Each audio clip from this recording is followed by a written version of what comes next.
Ивентийг бол Tim Cook эхлүүлсэн. За тэгээд 15 инчийн MacBook Air гарсан, Notch загвартаагаар 4 өнгөний сонголттой бол гарсан. За тэгээд MacBook-ны одоо Air-ийн жагсаалтууд гэвэл одоо M2-той саяны гарсан одоо 13 болон 15 инчийн шин загвар. За тэгээд өмнөх M1-тэй MacBook Air бол анхны загвар $990 хэвээр бол үлдсэн. За тэгээд өөр Mac Studio бол гарсан. За тэр нь бол одоо M2 чипүүд дээр нэмээд цоошин chip бол орж ирсэн. Тэр нь M2 Ultra chip орж ирсэн. Тэр нь болохоор M2 Max 2 chip-ийг нийлүүлээд бүр амар үзүүлэлт сайтаагаар бол ингээд гарч ирсэн. За тэгээд тэрнээс гадна Mac Studio-гоос гадна Mac Pro бол гарсан. Тэр Mac Pro нь бол одоо бас муу адил саяны амар M2 Ultra chip-дэгээр бол гарч байгаа. iOS 17 танилцуулагдсан. За хамгийн ихэнд нь дурдсан 3 чухал зүйл нь болохоор энэ 3 аппликейшнтэй холбоотой гэж хэлж ирсэн.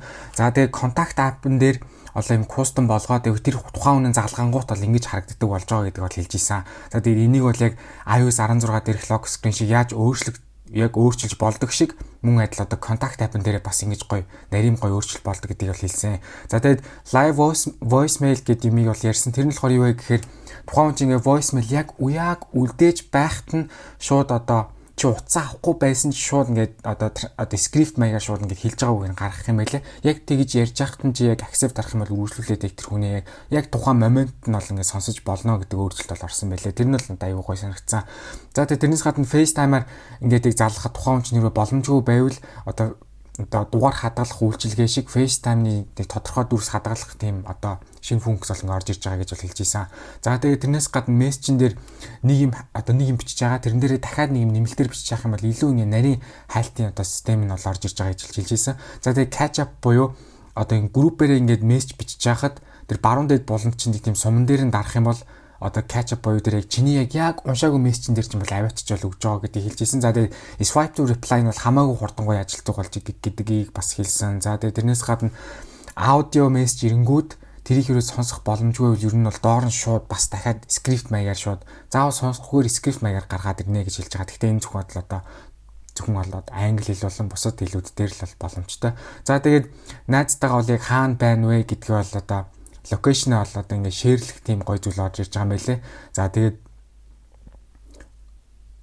тухайн найзынхаа байршил, батарей нь хэд байна, одоо дата насаалттай нүггүй байна уу тодорхой зүйл мэдээллүүдийг гаргах юм байлээ. За тэгээд тэдэн минутанд ирэх ёстой гэсэн мэдээлэл хэрэг оруулах юм бол тэр үед нь хэрэг очихгүй байвал ингээд одоо нэг чухал мэдээлшүүд арай чиний яг бодож ирсэнчлэн яг очоогүй байна гэдэг чухал одоо байршлын мэдээллүүдийг найзтайгаа ингэж хуваалцдаг болсон байна. Тэр нь бол гой санагцсан. Message app-ын дотроо дээр зүүн доод болон дээр нэмэх тэмдэгэн дээр дарах юм бол юм функцүүд нь арай нэг гой шин зураглалтайгаар шин анимашнтэйгээр гарч ирдэг болсон байлээ. За тэгээд стикер бол нэмэгдэж байгаа. Яг шин төрлийн стикер. Тэр нь яг юу вэ гэхээр эможиг шууд ингээд мессежийн дундаа стикер маягаар ашиглаж болж байгаа. За тэгээд шууд галерейн дундаас сонгосон зурагчин шууд стикер маягаар бас ингээд ашиглагдаж болж байгаа. За тэгээд тэр стикерүүд чинь ингээд уцаа ингээд нааша цааш ингээд дээшээ доошо хөдлөх юм бол ингээд гялдж байгаа юм шиг маягийн юм хөдөлж байгаа нэг тийм шин зүйл стикер дээр нь бол нэмэгдэж байгаа юм байлээ. За AirDrop-тай бас өөр шин зүйл нь нэмэгдсэн юу вэ гэхээр одоо шууд NFC маягаар ч юм шиг ингээд шууд хоорондоо өөрсдийнхөө контактны мэйл хаяг, утасны дугаар холбоотой мэдээллүүдээ шууд солилцоход ингээд шууд ойрхон явах юм бол одоо шеэр их үгүй юу гэдэг нь бол гарч ирэх юм билээ. Энэ дан ганц яг одоо iPhone хоорондоо биш Apple Watch хоорондоо ч гэсэн бол ингэ юм байлээ. AirDrop өмнө нь бол заавал ингээд шеэр гээл дардаг. Одоо бол зүгээр яг утсаа яг ойрхон барьчих юм бол энэ зургуудыг шууд шеэрлэхгүйгээл асууж байгаа юм байлээ. Энэ бол надад аюу амар санагдсан. Нэг жуулхам алхам бол одоо илүү хасаад илүү хурдан болгож байгаа санагдсан. За тэгээд мессежн дээр ингээд auto correct гэж үүдэн чинь автоматар засчдаг. За нэг үг бичээд тэр чинь автоматар засагтлаа гэж үтэй.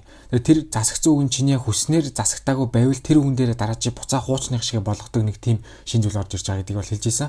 За тэгээд журнал гэдэг шинэ аппликейшн бол орж ирж байгаа юм байна. Тэр аппликейшн дээр журнал аппликейшн дотроо юу одоо ямар аппликейшнээс юу оруулж ирж болох вэ гэхээр зураг, одоо подкаст, дуу, контакт гэдэг холбоотой яг энэ аппликейшнүүдээс журнаалтаа юу хөтлөхийг хүсэж тэрэн дээр ингэж нэмэлтээр оруулж ирж болдог болсон.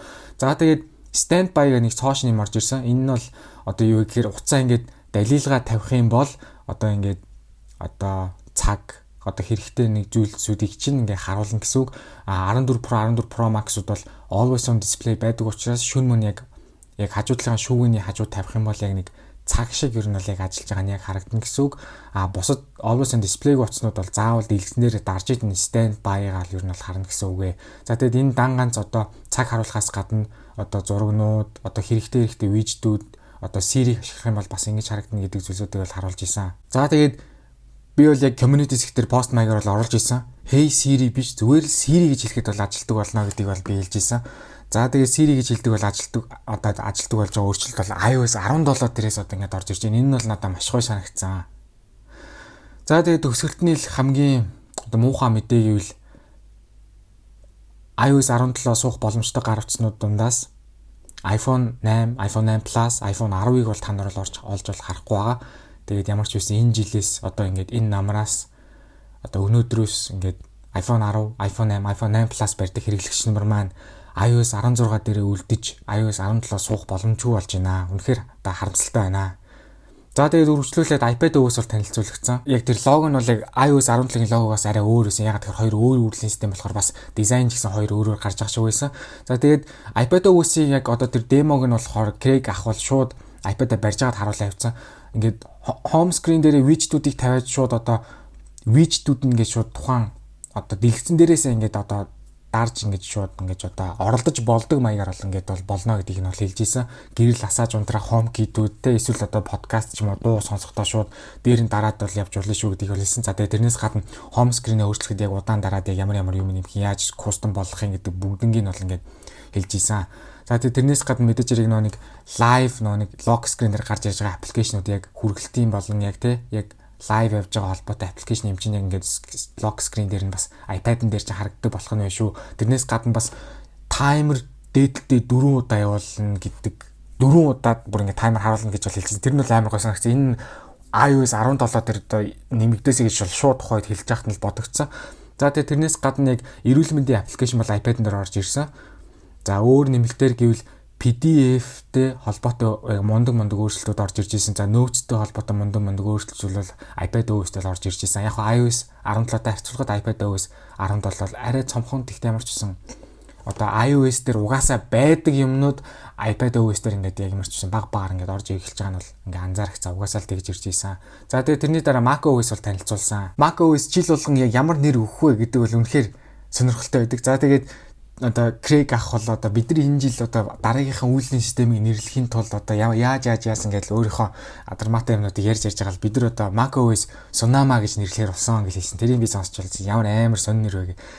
Бас өрөөс нэр дандаа л хэмдаал гэж бодогцсон. За тэгээд хамгийн ихэнд яг дурцсан өөрчлөлтний үгээр screen save буюу одоо ингээд Mac чинь ингээд хөгжөөтэй байхад ер нь бол ингээд жижиг дүрснүүд ч юм уу эсвэл зураг гардаг. Харин энэ удаа macOS Sonoma дээр юм бичлэг маягийн юм байгалийн зүйлсүүд бол орж ирж байгаа юм байлээ.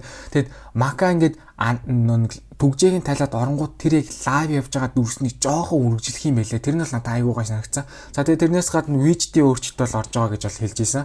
За одоо ингээд control center дээр ингээд байж байхад тэндээсээ шүү зөөгөө дэлгэцэн дээр widget-үүд бол тавьж байгаа бол харагцаа ингэж болдог боллоо гэд. За энэ нь бол надад ерөөсөө таалагдаагүй. Ерөөсөө зүгээр аппликейшн байх. Заавал widget ирвэл Mac дээр бол ингээд бүр ингээд байх шаардлагагүй гэж би бол бодож байгаа. За тэгээд яг ингээд аппликейшн руу орчих юм бол дэлгэцэн дээр бас widget-үүд чинь арталтаа шууд ингээд бүдгэрээд орж байгаа юм байлээ. За тэгээд яг тоглоомтой холбоотойгоор яг гейминг дээр одоо Mac хэр байна вэ гэдгийг бол яг ярьж эхэлсэн. Тэгээд ийм тоглоом тийг тоглож болно гэдгийг бол хэлж ийсэн. За тэгээд видео конференцээр нэг шинэ юм ярьсан. Тэр нь яг юу вэ гэхээр айгуугаа санагдсан. Ингээд видео одоо видео хурал хийхтэй холбоотой аппликейшн ашиглаж байхад одоо off, small, large гэдэг өөрийгөө яг яаж харуулж ямар давхаргаар яаж харуулах вэ гэдгийг бол сонгож байгаа юм билээ. Off байхад бол чи бол өөрөө бол харагдахгүй. Small гэх юм бол чиний яг жижигхэн бүрэнхий дүрс чинь гарна. За тэгээд large гэх юм бол чиний дүрс чинь бол томоор гарах юм билээ. За тэгээд энэ бол яг үндэ юм давхаргууд туваагаад чамаг яг ингэж яаж ажилтдаг болохыг цаана яаж ажилтгийг тайлбарлаж бол харуулж ийсэн. За тэгээд тэрнээс гадна юм видео эффектүүдтэй мэлээ. Ингээд шууд одоо юм яг нэг iMessage дээр байдаг эффектүүд ингээд видео конференц дээр бас ингээд орж ирж байгаа юм байлээ. Тэнгүүд бас 2-3-аар ингээд 2 эрхээ уруугаа дээшээ гоцоолгоо шууд автоматар арталтан солиод бодож байгаа анимашн хүртэл гарна гэж бол хэлж ийсэн. Энэ бол одоохондоо энэ дөрвөн одоо видео колтой холбоотой аппликейшн дээр бол яг ажиллана гэдгийг бол хэлж ийсэн. За тэгээ хамгийн сүүлд нь Safari дээр яг ямар өөрчлөлт орж байгаа гэдгийг бол хэлсэн. Энэ бол яг мэдээллийн аюулгүй байдлын талаас аюул сайн өөрчлөлт орж байгааг бол дурдсан. Тэрнээс гадна пассворд одоо гэр бүлэрээ одоо Apple-ийн төхөөрөмж ашигладаг бол тэд нар дундаа пассворд шеэрлэхэд бас ийм боломжтой болсон. Тэгээд аюулгүй байдлын үдээс бид нар end-to-end encryption ашигладаг гэдгийг бол хэлж ийсэн. За тэгээд хамгийн сүүлд нь хэлсэн хамгийн гоё юм надад таалагдсан юу вэ гэхээр iOS дээр байгаадсан macOS дээр бол байдгүй байсан. веб аппликейшн буюу одоо ямар нэгэн сайт руу ороод одоо нэг одоо яг аппликейшн маягаар хадгалаад одоо докен дээрээ шууд хадгалаад тэр докен дээрээ орчих юм бол эргээд тэр сайт руугаа шууд аппликейшн маягаар орж байгаа нэг тим шинэ өөрчлөлт бол энэ бол надад айгүй гой санагдсан. Хамгийн гой санагдсан л юу нэг macOS Sonoma-гийн хувьд. За тэгээд тэрний дараа бол одоо AirPod-той холбоотой өөрчлөлтийг бол хэлсэн. Одоо adaptive одоо тухайн үед нь ингэж өөрчлөгддөг шинэ функц орж ирж байгаа. CarPlay болон одоо яг энэ iOS 17 хоорондоо бас одоо яаж ажилладаг болсон бэ гэхээр ингээд одоо чи CarPlay-ээр ингээд дуу сонсчлаа гэж бодоход чиний найз чи хазууч юм байв шүү. Чиний найз чинь шууд чиний утсан дээр гарч ирээд танаа найз чи энийг одоо тоглоё гинэ. Энийг тоглох боломжтой байна гэж шууд дэлгэсэн дээр чинь шууд notification хэлбэрээр гарч ирж байгаа юм байлээ. За тэгээд тэрнээс гадна tvOS дээр бас юм ярьсан. Тэрний юу гэхээр tvOS дээр одоо чиний зурган дээрх одоо дурсамжийг харуулсан тэр нэг альбомууд үүдэн чи тэдэн шууд ингээд шууд save screen маягаар бас ингээд гарч байгаа юм байлээ. За тэгээд чи яг iOS 17 дээр ингээд FaceTime хийж байхдаа tvOS рүүгээ зөөгөөд шууд зурагтаараа ингээд үргэлжлүүлж ярьж болно. За тэгээд цуг кино үзчихээж болно, screen share-ээрээ тийм үү. За тэр өөрчлөлтүүд бол ингээд гарч ийнэ гэдэг нь бас хэлсэн. За тэгээд хамгийн сүүлд нь watchOS 10 lock screen дээр байхад нэг Chrome-но жоохон дээшлүүлэнгүүд ер нь бол widget-үүд нь гарч эхэлж байгаа. За тэгээд widget-үүдээ ингээд цацханд бол удаан дарж байгаад ямар widget-үүд нэмэх вэ те. Тэгэхээр тухайн шинэ аппликейшн доторх нь яг ямар болж өөрчлөгдсөн бэ? Шинэ wallpaper нь яг одоо watchOS 10 дээр яг ямар байгаа вэ? За тэгээд цоош нь Snoopy-гийн юм шинэ гоё юм одоо wallpaper орж ирж байгаа юм байна гэдгийг хэлж ийсэн. За тэгээд cycling болон одоо бусад дасгалын аппликейшнүүд дээр бас аюу сайжруулалт орж байгаа гэдгийг бол хэлсэн. За тэгээд сэтгцэн эрүүл мэндтэй холбоотой бас ингээд сайжруулалт орсон гэдгийг хэлсэн. За одоо чинь өнөөдөр чиний хувьд ямар одоо тий ер нь одоо чиний хувьд одоо өнөөдөр ямар өдөр байна вэ гэдгийг яг одоо тохируулаад ингээд тухайн ингээд үедээ оруулах юм шиг байна. За тэгээ заавал цаган дээрээ биш iPhone дээрээ ч оруулж болно. Одоо Apple Watch бол iPhone дээрээ ч болно гэсэн үг. За тэгээд энэ мэдээллүүдээ тухайн бүрт ингээд оруулаад ингээд яваал тэр одоо чиний өгсөн тэр мэдээллүүд чинь ингээд дата болж ингээд хадгалагдаад тэгээд утас чинь ингээд одоо юу гэдэг чинь тэр одоо датаг чинь ингээд одоо боловсруулад чамайг одоо сэтгцэн эрүүл мэндийн хувьд одоо тусалцаа хүн хин нэгнтэй ярилцах шаардлагатай байна уу гүү байна уу гэдгийг одоо л шинжиж одоо өгдөг болсон байх нэ. Тэр нь бол надад аюу бас аюу гоё санагцсан. За тэгээд тэрнээс гадна Vision Health гэдэг одоо харааны эрүүл мэнд дээр одоо чинь юу орж ирсэн бэ гэхээр iPad ойрхон бариад шүү хол бариараа iPhone ойрхон бариад шүү хол бариараа гэдэг зүйл бол орж ирсэн юм байна. За тэгээд хол барингууд за одоо бол яг чи яг одоо аюулгүй байдалд одоо яг тохирогсон хэмжээндээ яг одоо төхөөрөмжөөр барьж гинэ гэдэг зүйл бол гарч ирж байгаа юм байна. Энэ нь бол надад аюу гоё санагдсан. За тэгээд ямар ч байсан бүх үйлдлийн системүүд нь бол танилцуулагдсан. Өнөөдөр хөгжүүлэлтийн шатны үйлдлийн систем нь өнөөдөр бүх одоо утсан дээр суугдах боломжтой. Харин олон нийтэд цацагдах хөгжүүлэлтийн үйлдлийн систем нь 7 сараас боломжтой. Харин бүр албан ёсоор эцсийн хувилбар нь одоо бүх хэрэглэгч нарт 9 сард бол гарнаа. За би тэгээд яг хамгийн сүүлд нь за бүх үйлдлийн системээ ярьчлаа. Яг MacBook-үүд тэгээд ер нь хардверүүд ер нь бол танилцуулагдчихлаа. Ер нь бүх ярих юм дуусчлаа. За тэгээд тэр нэг ингээл ер нь болоо мандаа гэсэн чинь гинт one more thing гэдээ ороод ирсэн. Тэгэл би чи нөгөө нэг ярих гэсэн юм танилцуулах гэж байгаа маань гээл ер нь итгэж өгөөгүй л дээ. Тэгсэн чинь тэгэл нөгөө нэг AR VR нөгөө нэг headset нь бол яг гараад ирсэн. Тэгээ юу гэж нэрлэх нь гэдэг нь сонирмбайсан. Тэгээд Apple Vision Pro гэж бол нэрлэж байгаа юм байлээ. Apple Vision Pro. За тэгээд яг зүүнгүүд яах вэ гэдэг нь шууд ял харуулаад эхэлсэн. Зүйлээ гэж бодоход одоо чинь шууд аппликейшнуд бол гараад ирэх юм байна. Ямар ч чинь тухайн үеийн систем дээр бол settings app-ийн лого нь бол та нар өөр байгааг анзаарч байгаа. Safari бас ялмгүй өөр байгааг анзаарч байгаа. Зарим аппликейшнуд аюу адилхан байгаа. Одоо Keynote, Message, Music гэдэг ч юм уу те. За тэгээд зүүн ингээ харагдах юм байна. AR маягаар augmented reality гэдэг яг бодит байдал дээр ингээд одоо тэр тухайн одоо үеийн систем чинь холбоотой юмнууд ингэж гарч ирнэ гэсэн үг. Одоо тэрнтэйгээ одоо харьцаад одоо интеракцлаад одоо явна гэсэн үг. За тэгээ аппликейшн руу орох юм бол ингэж шууд гол хэсэгт ингэж харагдах юм байлээ. Зүүх юм бол нэг иймэрхүү байдалтай харагдана. За тэгээд хоолоогоороо удирдна. Гарынхаа хөдөлгөөнөөр удирдна гэж байгаа. Тэгээд нүднийхээ хөдөлгөөнөөр ингэж бас ингэж одоо хальт ингэж бас ингэж удирдна гэж байгаа. За тэгээд ингэж офс дээр ажиллах юм бол ингэж ерөөсөө олон дэлгэцээр ингэж шашилж болно гэж байгаа. Энэ бол надад үнэхээр гоё харагдсан. За тэгээд кино үзнэ гэдэг ойлголт бол угаасаа шал өөр болохыг угаасаа харуулж ирсэн. Хүсснээрээ томруулна. Хүснээрээ жижигсэн, хүснээр урагшаа хошоо болгоно. Тэгээд им морой дийлэгц мэлэгц гэдэг ер нь бол яаж л өөрчлөхийг харагдсан. Тэгээд кино театр гэдэг ойлголт баг хэрэг байна уу гэдэг юмыг бол шууд бодуулсан л да. Ялангуяа IMAX танхим бол нэг сонин санагдчих эхэлсэн. Бүр ийм ойрхон гоё томор гарч байгаа бол. За тэгээд одоо ажлынхаа зүйлийг гэртээ ихтэй нөө хүмүүстэй видео колыг ингээ презентацийн хажуу талдаа тавиад одоо тий энэ бол үнэхээр бас бүтээлч байдлаар ашиглавал ямар амар гоё байх вэ гэдэг нь бол анзаарэгдэжсэн. За тэгээд яг бодит байдал дээр одоо тэр тухайн үеийн системийн холбоотой гарч байгаа юмнууд нь яг яаж харагдах вэ гэдэг бол яг нэрийн бол харуулж исэн. Одоо чинь ширээн дээр чи яг одоо яг харуулж илаа гэж бодоход сүүдэр гаргах уугүй юу. За тэгээд сүүдэр гаргахаас гадна яг жоо нааша цаашаа хөдөлгөх тийм үү. Хоёр дахь одоо холбоотой аппликейшн гараад ирвэл яг чамааг хүрээлээд ингэж яг төвлөж ингэж байх гэх зэрэг юмнуудыг бол хэлж исэн. За тэгээд яг нэг аппликейшн одоо ингэж ашиглаж илаа л да. Тэгэнгүүт одоо яг бодит байгаа байдлаа ингэж байхгүй болгоод артаалаар нэг хүрээлэх маягаар ингэж бүр орчноосоо тасрах маягийн байгальч тавих юм а ямар нэгэн гоё холбоотой гоё юм а тавьж болно гэж болохыг бол харуулж ирсэн. Тэр нь бол надад аюу гой санагцсан. За тэгээд яг дээдлэг хэсэг тийм Chrome буюу Apple Watch дээр байдаг шиг ингээд одоо нэг тийм жижигхэн одоо удирдлагын тийм хэсэгтэй харагдсан. За тэгээд Siri Miri ч юм бол ингээд яг augmented reality маягаар орж ирж байгаа болохоор ингээд яг бүр ингээд бодит яг урд байгаа нь харагдаа. Тэр нь бол надад аюу гой санагцсан. Siri-тэй аюу дуртай болохоор Siri бүр ингэж харуул бүр л гой санагдах таа гэж бол бодсон. За тэгээд нэг эвгүй юм нь яг юу гэхээр нүд бол гарч ирнэ.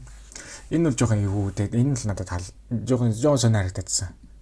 За тэгээд ямар ч аппликейшн ашиглаж ивэл заяа ийм жоон цэнхэртэж маягийн харагдана. Бүр ингээд кино ч юм уу бүр ингээд нийлхүүдэд дэлгэц дүүрийн үзчихвэл ингээд бүр ингээд нүдж харагдах уу ингээд бүр ингэж харагдах юм бэлээ. За тэгээд хажууд чинь ингээд хүн ороод ирвэл тэр одоо нэг Apple Vision Pro чинь мэдрээд чиний яг битүү харж исэн юм чинь ингээд цайруулаад хүн байх шүү гэдэг ингээд харуулах юм бэлээ. Тэр нь бол надад аягүй санагцсан. Тэгээд эсэргээрээ чамлууд дөхөж ирсэн хүн яах вэ гэхээр чам дээр нэг бүдгэрж байгаа. Тэнгүүд чихэн дээр нь хүртэл яг ингээд бүдгэрж байгаа нь бол ингээд харагдах юм байлаа. Айл талдаа ингээд яг уусж байгаа нь ингээд харагдах юм байлаа. Тэр нь бол надад аюулгүй санагцсан. За iMessage чинь дээр шууд одоо 3D юм одоо юм модельтэй юм ингээд байлаа гэж тэргээ шууд татчих авчрангуудаа шууд урдаа харж марж ингээд болно гэж бол хэлжсэн. Тэр нь бол надад аюулгүй санагцсан. За тэгээ ажил дээрээ ажиллаж ивэл ингээд ажлын хамт олон чинь хүртэл чамайг одоо тий миний урд аппликейшн байгаа даа гэж одоо багцаагаар энүүгээр нь тонгоож орё гэж одоо ойлгож. Энийг би ойлгоогүй. Энэ яагаад ингэж ярьсныг бол нэх ойлгоогүй. За тэгээд одоо нэг Magic Keyboard trackpad эдрээ л одоо энэ Vision Pro-тойгоо ашиглаж болно. Тэгээд MacBook-ийн дэлгэцийг хүртэл одоо ингэ дээшээгээ зөөгөө томоор нь бол ингэж ашиглаж болно гэж болж хэлж ийсэн. За тэгээд кино үзэхэд бол чихвч бол нэмэлтээр бол мэдээж хэрглэж болно. Тэгээд бас одоо геймингийн хувьд одоо нэг янз бүрийн контролууд холбоод аркад дээрх тоглоомуудыг бас тоглож болно гэж бол хэлж ийсэн. Дизайны хувьд бол одоо жишээ нь яг нүдээр орох хэсэг нь яг ийм бол харагддсан бэлээ. За тэгээд халалтын асуудлыг яаж шийдсэн бэхээр ийм олон юм одоо ийм агаар солилцох юм нүхний юм урсгалтай тэргээр бол халтыг шийдсэн гэж бол өөртөө хэлж илээ. За тэгээд батарейны хувьд нэлээд авлаа гэж бодоход нэмэлтээр юм жижигхэн одоо халаасанд чинь багтах гэж бол хэлж ийсэн. Ийм батарейг нэмэлтээр ингээд соронзоор одоо яг Apple Watch дээр шиг яаж ордог вэ? Тэр шиг ингээд шууд ингээд залгааж нэмэлтээр батарейны асуудлыг бол шийдэж болно гэж бол хэлж ийсэн. За тэгээд арт талынх нь тэр одоо барьж байгаа хэсэг нь айгүй ингээд амар олон толгоон дээр одоо туршилт хийгээд те хамгийн тохиромжтой байдлаар одоо нааша цаашаа сундаг. Тэгээд материал нь айгүй гоё мой гэдэг талаар нь бол зөндөө их тайлбарлаж хэлж ийсэн. За тэгээд одоо энэ нүднийх одоо хоёр нүд бааш тэрэн дээр нь одоо 23 сая пиксел бол гэж ийсэн. Нэг нүдэн дээр 4К дүрслэлээс илүү одоо өндөр дүрслэлийг бол харуулж чадна. 23 сая пиксел бол байгаа гэдэг нь бол жилж ийсэн. За ер нь бол өөр дээрээ чихний тэр хавцаан нь ер нь ямар ч байсан спикер биш ямар ч юм дуурдаг бол зүйл бол байгаа.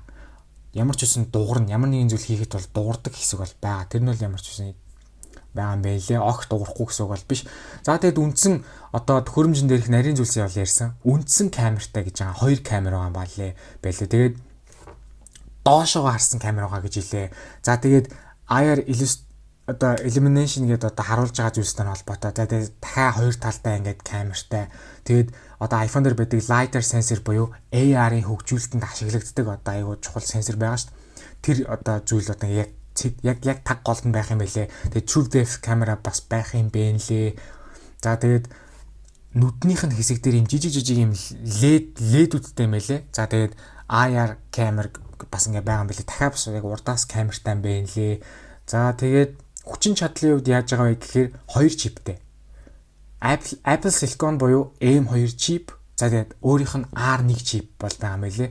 Ийм бол зүйлээр ямар ч усан тоноглогдож байгаа юм байлээ.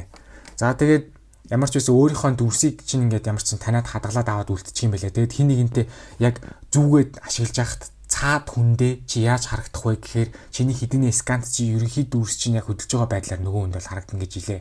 За тэгээд ямар ч үйлдэлийн системийг Reality OS биш Vision OS гэж бол нэрлэж байгаа юм байна. Тэр нь бол ингээд ямар ч тодорхой болсон яг альбиусоор. За тэгээд iPhone ч нь одоо Touch ID, Face ID гараад бол одоо нөө түгжээгээ тайлдаг шиг одоо энэ төхөөрөмж бол Optic ID гэдэг чиний нүдний одоо нарийн зүйлсийг ашиглаж одоо Optic ID гэдэг зүйлээр одоо түгжээ тайлах үг нь бол шийдэгдэх юм байлээ. За тэгэд хөгжүүл одоо энэ бүтээгдэхүүнийг бүтээхэд бол хөгжүүлэлтийн шатны үйл явцсанд бол 5,000-аад одоо патентыг бол одоо бид нар бол одоо хийсэн гэж байгаа гэж бол хэлсэн. За тэгээд үнийн хувьд бол $3,499 гэж бол хэлсэн. Энэ нь бол амар үнэтэй санагдсан. Тэгээд арайч бүр ийм амар үнэтэй гарчин гэж бол бодоагүй. Тэгээд юу гэсэн үг $3,499 гарсан. За тэгээд хизээ гарах вэ гэвэл дараа эх жилийн одоо дараа жилийн эхээр гэж байгаа. Тэгэхээр ерөөсөө 2024 оны 1-3 сарын хооронд л гарна гэж бол одоо бодож болно.